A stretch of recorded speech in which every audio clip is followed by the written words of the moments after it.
이 시간에 하나님 말씀 봉독하겠습니다. 창세기 12장 1절에서 9절의 말씀입니다.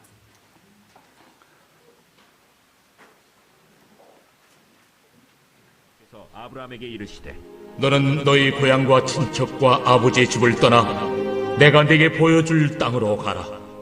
내가 너로 큰 민족을 이루고 네게 복을 주어 네 이름을 창대하게 하리니 너는 복이 될지라. 너를 축복하는 자에게는 내가 복을 내리고 너를 저주하는 자에게는 내가 저주하리니 땅의 모든 족속이 너로 말미암아 복을 얻을 것이라. 이에 아브라함이 여호와의 말씀을 따라갔고 롯도 그와 함께 갔으며 아브라함이 하란을 떠날 때에 75세였더라. 아브라함이 그의 아내 사레와 조카 롯과 하란에서 모은 모든 소유와 얻은 사람들을 이끌고 가나안 땅으로 가려고 떠나서 마침내 가나안 땅에 들어갔더라. 아브라함이 그 땅을 지나 세겜 땅 모래 상수리 나무에 이르니 그때 가나안 사람이 그 땅에 거주하였더라. 여호와께서 아브라함에게 나타나 이르시되 내가 이 땅을 내 자손에게 주리라. 자기에게 나타나신 여호와께 그가 그곳에서 제단을 쌓고 거기서 베델 동쪽 산으로 옮겨 장막을 치니 서쪽은 베델이요 동쪽은 아이라. 그가 그곳에서 여호와께 제단을 쌓고 여호와의 이름을 부르더니 점점 남방으로 옮겨갔더라. 아멘. 우리 주변 분들과 인사 나누시겠습니다. 당신이 내 곁에 있어서 감동입니다.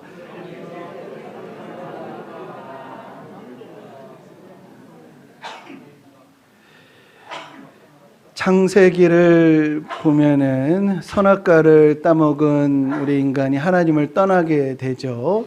하나님을 떠난다라고 하는 것은 단순히 이별이라든지 단절을 의미하는 것이 아니고 기독교 신학에서는 하나님을 떠나는 그 자체를 악이다, 죄다라고 합니다. 하나님은 요한일서에 보면은 사랑이시라고 하시잖아요. 하나님을 떠나는 것은 사랑으로부터 떠나는 겁니다. 사랑의 결핍, 우리가 악이라고 하는 그런 현상, 죄라고 하는 현상을 들여다보면 뭐가 없을까요?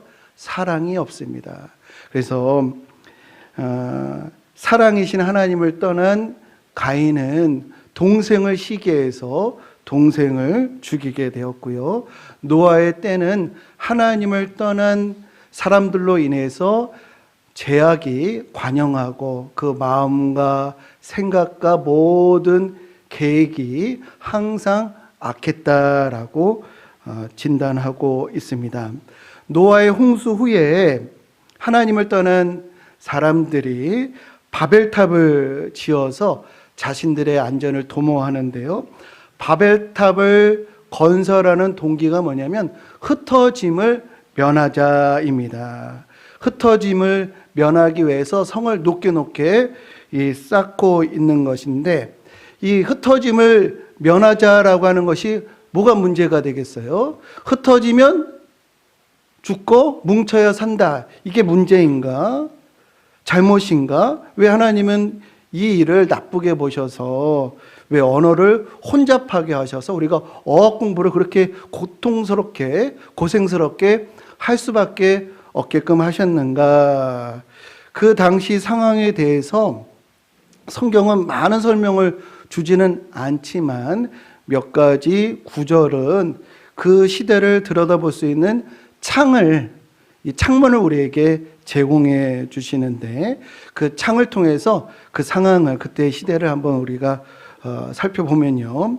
가인이 아벨을 죽인 후에 보복당할 것을 두려워할 때 하나님께서 이 복수의 악순환이 일어나지 않게끔 그를 보호하시겠다라고 하는 증표를 주시는데, 가인이 이것을 하나님의 약속, 보호를 의지했을까요? 안 했을까요?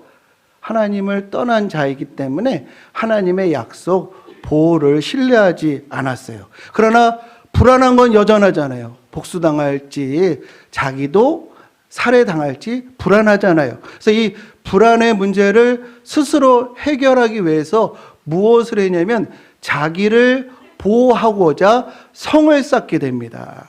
그래서 성을 쌓고 그 성의 이름을 자신의 아들의 이름을 붙여서 에녹성이다라고 부르게 되었습니다. 이제 이 하나님을 떠난 이 인간이 성이라고 하는 자기를 보호할 그런 보호막을 만들게 되었습니다. 네 개만 보호막이 있고 네 개만 철옹성이 나를 안전하게 지켜준다고 할 때 하나님을 떠난 인간들에게 어떤 일들이 일어날까요? 게다가 가인의 후손 가운데 날카로운 동과 철을 다루는 후손이 등장하게 되거든요. 이제 이 자신을 보호해줄 안전 장치와 또 막강한 무기를 갖게 되었어요. 하나님을 떠난, 그러니까 사랑이 없는, 사랑이 결핍된 우리 인간에게 자신을 보호해주는 보호막과 또 남을 제압할 수 있는 이 파워가 생기게 될 때 어떤 일이 벌어지겠는가?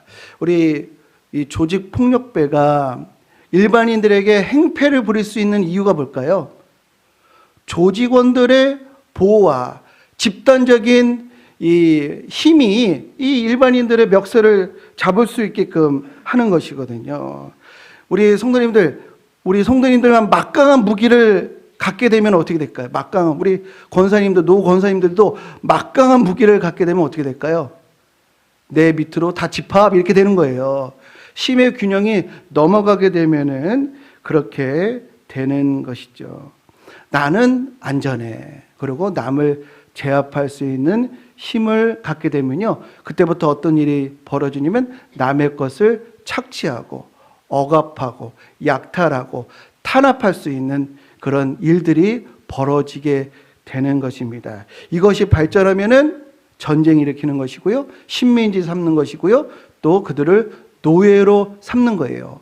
우리 인류 역사 가운데 비참한 일들이 바로 에녹성에서부터 시작되었다라고 하는 것을 우리가 기억할 필요가 있습니다. 이제 가인의 후손에서 괴물이 나오게 되는데요, 그 괴물 같은 인물이 누구냐면 바로 라멕입니다. 라멕이 뭐라고 그러냐면 나의 상함으로 내가 사람을 죽였고 나의 상처로 소년을 죽였다라는 거예요. 나한테 까불면 죽어, 나한테 대들면 77배 보복당해, 이런 얘기를 하는 거예요. 근데 우리 성도님들, 이런 일이 가능하려면 어떻게 해야 될까요? 내 자녀가 그 사람 상처 입혔다고 죽는 거예요. 이런 경우가 어느 경우에 일어날 수 있겠어요? 내 자녀가, 내 자식이, 내 남편이 갑자기 끌려가가지고 고문당하고 폭행당하면 그때 막 땅바닥에 막 주저앉아가지고 막 눈물을 흘리면서 막 절규하는 이런 상황이 어느 상황이겠어요? 막강한 절대 권력 앞에서 우리가 힘을 쓸 수 없을 때 이런 일들이 벌어지는 것이거든요. 그래서 라멕이 내가 상함과 나의 상처로 사람을 죽였다, 이건 허세가 아니고요, 나는 그만한 보호막을 가지고 있어, 나는 그만한 무기를 가지고 있어 라고 하는 겁니다. 이제 이 라멕과 같은 후손이 나왔는데 이제 한술 더 떠가지고 바벨탑을 지어서 인류가 흩어짐을 면하게 될 때 더 큰 자기 보호의 확신과 더 큰 파워를 인류가 가지게 될 때 어떤 일이 벌어질 수 있겠는가? 지금 인류의 역사 가운데 그 악인들, 그 악인보다도 더 괴물 같은 더 악한 인물들과 사건들이 인류 역사에 벌어졌을 거예요. 이것을 하나님이 막으시고자, 더 큰 악을 버릴 수 있는 힘을 빼시고자 인류 구원을 위해서 언어를 혼잡하게 하셨다라고 하는 것을 우리 기억하시기를 주님의 이름으로 축복합니다. 인류는요, 바벨탑 사건 이후로도 언어가 흩어져서 하나님을 떠난 인간들이 나를 더 보호하고 남을 더 제압할 수 있는 그런 권력을 추구를 했는데, 그런 상황 속에서 하나님이 온 인류를 상대하시다가 한 사람을 택하셔서 구속사를 시작하시는데, 그 한 사람이 누군가? 바로 오늘 창세기 12장에서 우리가 만나게 되는 아브라함입니다. 아브라함은 최초의 기독교인이에요. 우리 아브라함이 왜 최초의 기독교인이 되었는지 그 이유를 우리가 살펴보면은 기독교 신앙은 이런 것이야. 또 우리 기독교 신앙이 더욱더 견고해지기 위해서는 아브라함이 어떻게 최초의 신앙인이 되었는지를 살펴볼 필요가 있습니다. 갈라디아서 3장 7절에 누구든지 믿음으로 말미암은 자들은 아브라함의 자손인 줄 알저다라고 말씀하고 계십니다. 아브라함의 자손이 되는 것은 혈연으로 되는 것도 아니고 지연으로 되는 것도 아니고 믿음으로 우리가 아브라함의 자손이 된 줄로 믿습니다. 아브라함이 어떻게 믿음의 조상이 되었는지 살펴봐야 하는데요. 첫 번째, 아브라함은요 떠났습니다. 오늘 본문에 보면은 하나님께서 그 우상의 도시 갈대아에서 본토 친척 아버지의 집을 떠나서 내가 내게 보여줄 땅으로 가라.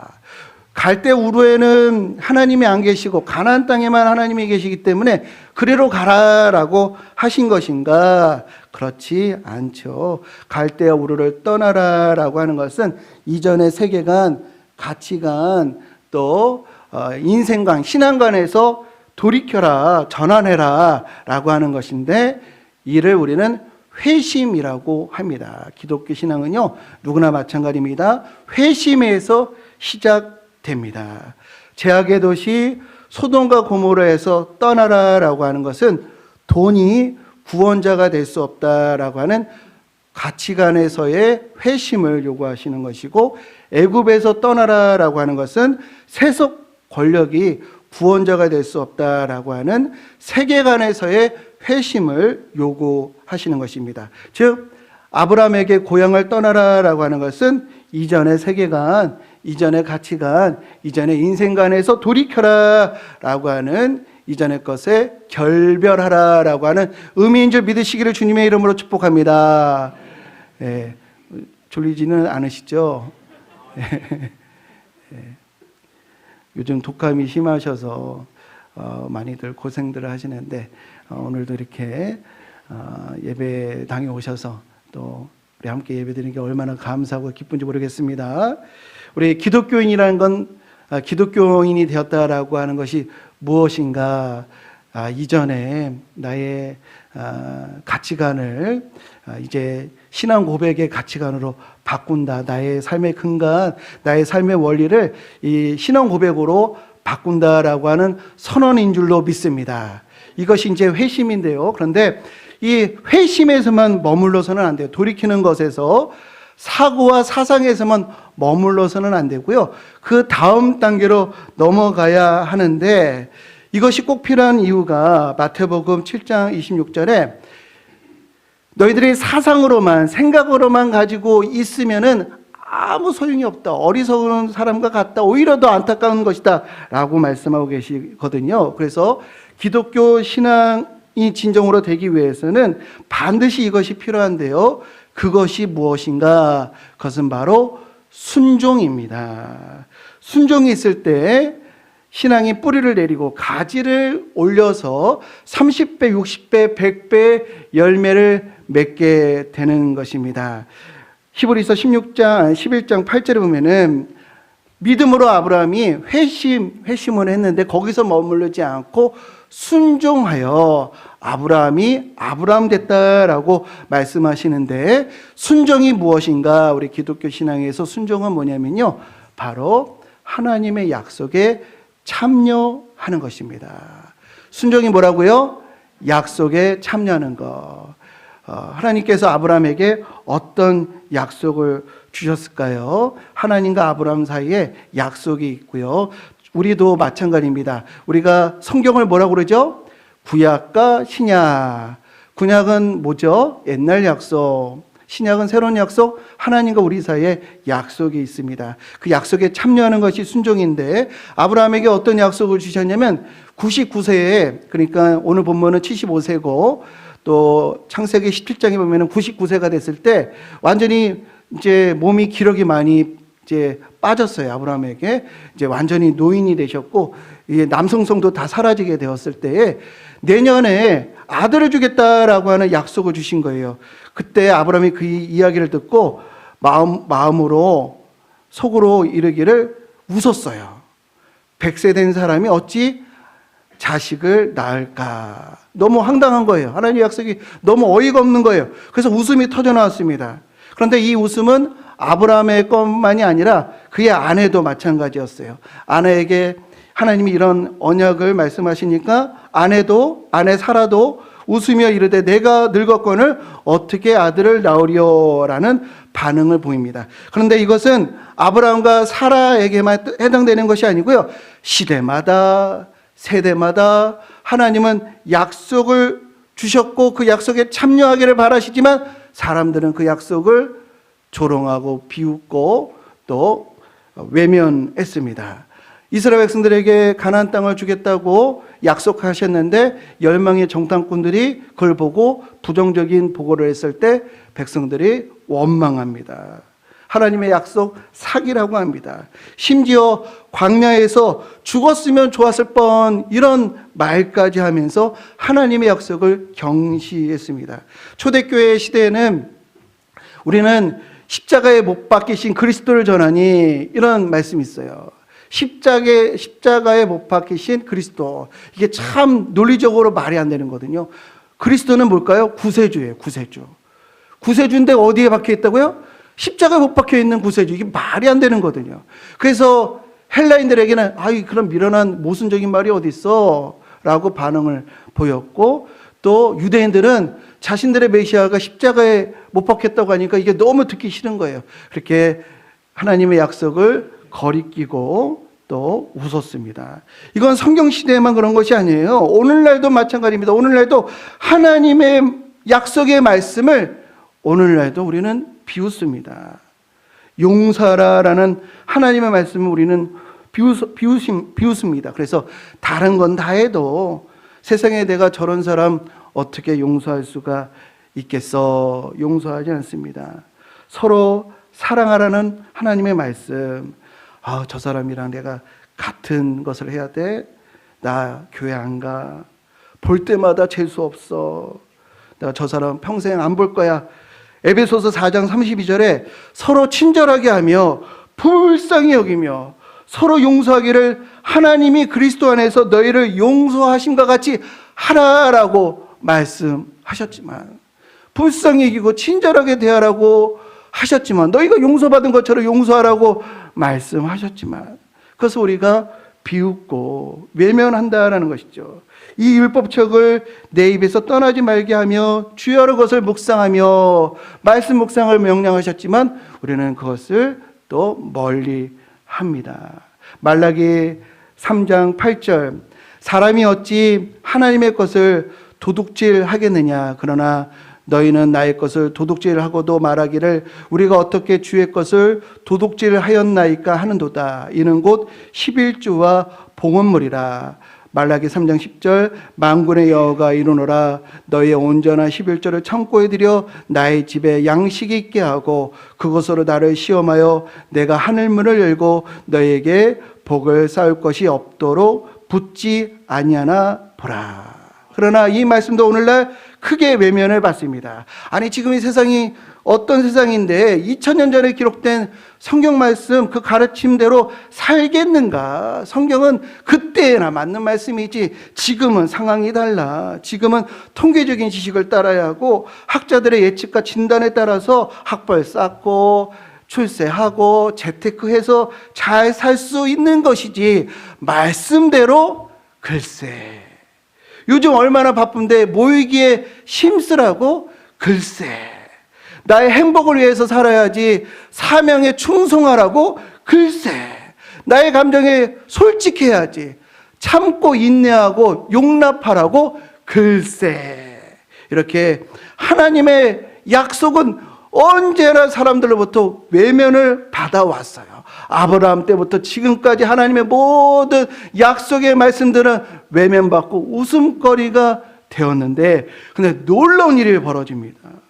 아브라함이 처음에는 믿지를 못했어요. 그래서 웃음이 터져 나왔죠. 그러나 이내 마음을 바꿔서 그 하나님의 약속에 참여합니다. 창세기 17장 23절에 이에 아브라함이 하나님이 자기에게 말씀하신 대로 행했더라. 약속이 이루어질 줄 믿고 말씀대로 행했다. 즉 약속에 참여했다는 것은 뭐죠? 순종했다라는 것입니다. 약속에 참여함으로 비로소 기독교 신앙이 탄생하게 된 거예요. 이 참여, 이 순종 때문에 아브라함이 믿음의 조상이 된 줄로 믿습니다. 로마서에서는요, 이 아브라함의 일을 다음과 같이 아주 자세하게 이렇게 설명해 주고 있습니다. 로마서 4장 19절에서 24절의 말씀 제가 읽어드립니다.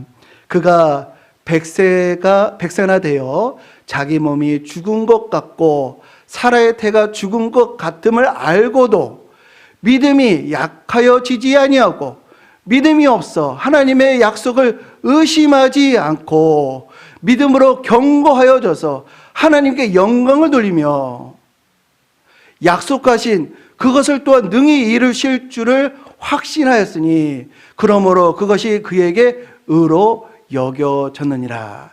그에게 의로 여겨졌다 기록된 것은 아브라함만 위한 것이 아니요 의로 여기심을 받을 우리도 위함이니. 우리가 하나님의 말씀을 믿고 순종하는 것, 그 약속에 참여하는 것이 바로 하나님이 보시기에 의라는 거예요. 참 신앙이다라는 것입니다. 바라기로는 우리도 그 약속을, 하나님의 약속을 남들은 세상은 다 비웃고 외면하지만 그것이 그렇게 될 것을 확신하고 그 약속에 참여하는 순종의 우리 신앙인들 모두 되시기를 주님의 이름으로 축복합니다. 성경은요, 하나님의 구속사는요, 이 약속에 참여하는 자들로 인해서 쓰여졌어요. 산 위에 방주를 노아가 지을 때 하나님의 약속 때문에 진 거잖아요. 그걸 보고 사람들이 뭐라 했어요? 저 미친 사람, 미쳤다. 이렇게 조롱을 하고 비웃었을 겁니다. 그러나 노아는 그 약속에 참여함으로 말씀에 의하면 믿음으로 노아는 방주를 예비하여 그 집을 구원했다. 약속에 참여하면요, 자기 자신과 그 집안을 구원에 이르도록 인도하는 줄로 믿습니다. 10명의 정탐꾼들이 우리는 메뚜기다라고 했던 그 땅을 믿음으로 나아가서 여리고성을 7일 동안 돌았더니 결국 그 여리고성이 무너져서 가나안 땅을 정복하게 된 줄로 믿습니다. 천사가 처녀에게 마리아에게 나타나서 임신할 것이다 라고 얘기를 합니다. 황당하지 않을까요? 어이없죠. 민망스럽죠. 무슨 소리를 하느냐고 손사래를 하면서 그냥 천사 빨리 나가세요, 빨리 나가세요 이럴 것 같은데 마리아가 뭐라고 얘기했는가? 주의 여종이오니 말씀대로 내게 이루어지리이다. 이 참여, 독생자를 주시겠다고 하는 약속, 또 주여 그 말씀대로 이루어지리다라고 하는 참여로 우리 예수 그리스도께서 이 땅에 오시게 된 줄로 믿습니다. 이런 참여와 순종으로 오늘도 우리 인생 가운데, 우리 삶 가운데 하나님 놀라운 역사가 일어날 줄로 믿습니다. 오늘도 고린도전서 1장 23절에 십자가에 못 박힌 그리스도를 사람들은 거리끼고 또 미련하다고 하지만 이것을 믿는 자들은 하나님의 능력과 지혜가 그 삶 가운데 드러날 줄로 믿습니다. 높은 뜻 숭의교회의 원로시죠. 김동호 목사님 잘 아실 것입니다. 김동호 목사님이 이 간증을 한번 제가 보게 되었는데 벌써 5년이 되셨어요. 5년 전에 폐암 진단을 받으셨어요. 그래서 그렇게 누구나 뜻하지 않은 광풍을 만나게 되면 사람은 누구나 하나님 왜 내게 이런 병을 주셨나, 하필 왜 나에게라고 하는 이런 마음이 그분에게도 있으셨다고 합니다. 그런데 하나님께 답을 얻기 전에 스스로 답을 얻으셨대요. 어떤 답을 얻으셨냐면 너는 왜 안 돼? 너는 특별해? 다른 사람들은 너보다 못해서 그런 병에 걸려? 이런 자기 어떤 대답을 얻게 되었다라고 하시더라고요. 이 항암 수술을 받으면서 두 차례나 졸도를 할 정도로 아주 끔찍이 어려운 이 투병을 하셨다고 하는데, 어느 날 그 항암 투병을 하다가 말씀을 묵상하게 되었는데, 이사야 40장 1절에 너희 하나님이 이르시되 너희는 위로하라, 내 백성을 위로하라 라는 말씀이 들렸다는 거예요. 내 백성을 위로하라 라고 하는 이 말씀에 본인이 참여해야 되겠다, 이런 마음을 갖고 본인이 암을 갖고 있다 보니까 암 환자를 이해하게 되었고 암 환자를 위로할 수 있겠다, 이런 마음으로 암 환자들을 위한 집회를 열고, 본인도 아파 쓰러질 정도인데 내 백성을 위로하라라는 말씀에 순종해서 매일 아침마다 이 새벽 묵상을 올리는데, 제가 들어가서 봤더니 벌써 1744회나 이 아침 그 유튜브로 방송을 올리는데, 그 타이틀이 뭐냐면 날기새예요.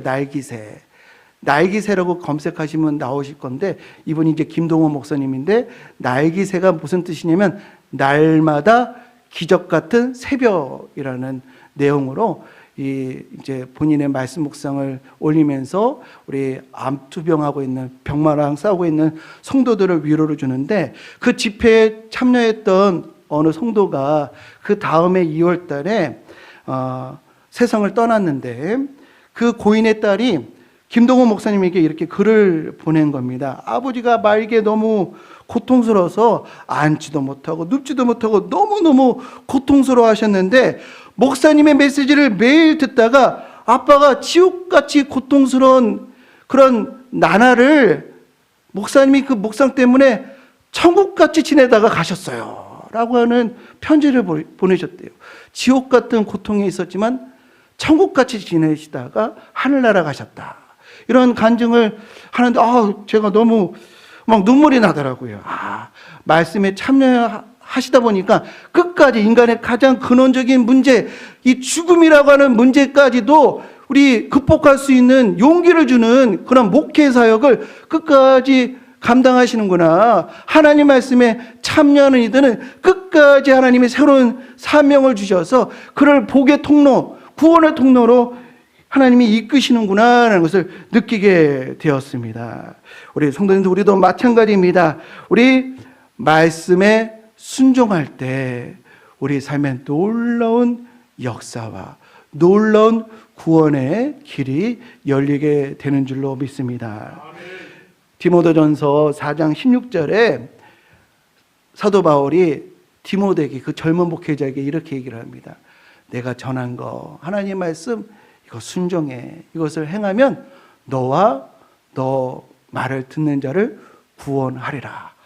얼마나 감동적인 말씀이에요. 우리 성도님들이 삶 가운데 순종하시면 우리 성도님들도 구원과 우리 주변의 자녀들, 권속들, 우리 형제들 구원으로 인도할 수 있는 놀라운 은혜가 임한다라고 하는 약속의 말씀인 줄로 믿습니다.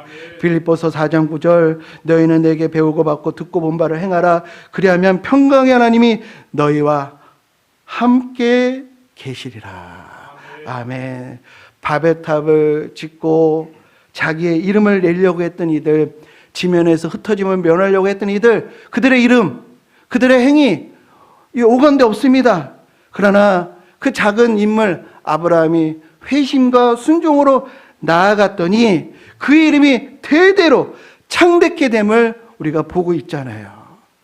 구원의 근원이 되었어요. 구원의 통로가 되었어. 그 이름이 복이 되고 그 이름이 창대케 되었습니다. 이 원리는 오늘날도 동일한 줄 믿습니다. 우리가 마음과 생각을 돌이켜 하나님을 향하고 그 말씀에 순종하면 우리 성도님들이 정오의 태양과 같고 새벽 이슬과 같은 우리 복의 통로, 구원의 통로의 놀라운 역사를 감당하게 될 줄로 믿습니다. 바라기로는 세속적인 가치관, 인생관에서 돌이켜서 하나님 말씀 내가 받아들이기 어렵고 또 너무 또 이것이 사람들로부터 인정을 못 받는 그런 거라 할지라도 나는 그것을 확신하면서 그 말씀에 참여하고 순종하여 놀라운 하나님의 살아계심과 역사를 삶 가운데 목도하시는 저와 우리 모든 성도님들 되시기를 주님의 이름으로 간절히 축원드립니다. 이 시간에 우리 함께 찬양하겠습니다. 두려워하지 말라 내가 너와 함께하미니 놀라지 말라 나는 내 하나님이 됨이라. 너를 도와주리라 참으로 너를 붙들어 주리라 라는 찬양 우리 함께 하겠습니다. 말라 너와 함께함이니 놀라지 말라 나는 내 하나님 됨이니 무서워 말라 무서워 말라 내가 널 도와주리니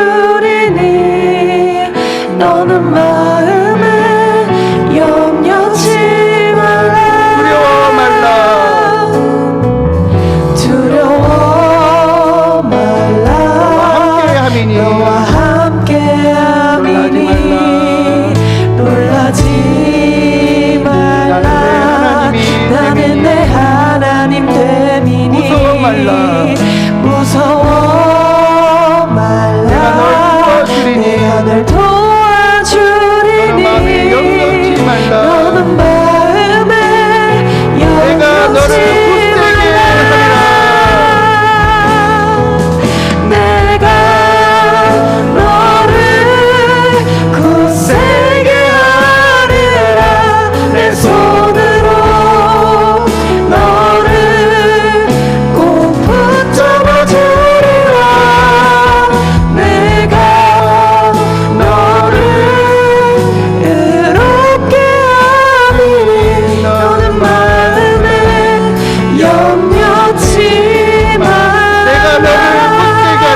진리요 생명이신 예수 그리스도의 넓으신 은혜와 독생자마저도 아낌없이 되어주신 아버지 하나님의 한량없는 사랑하심과 언제나 의로운 길로 인도해 주시는 성령 하나님의 감동, 감화, 역사, 교통하심이 의심이 우리를 시험할 때에도 하나님의 신실하심을 믿고 순종으로 하나님의 뜻을 이루어 가리라 결단하는 성도들 머리머리 위에 그 가정과 기업과 광석교회와 이 나라와 이 민족 위에 영원토록 함께 하시기를 간절히 축원하옵나이다. 아멘.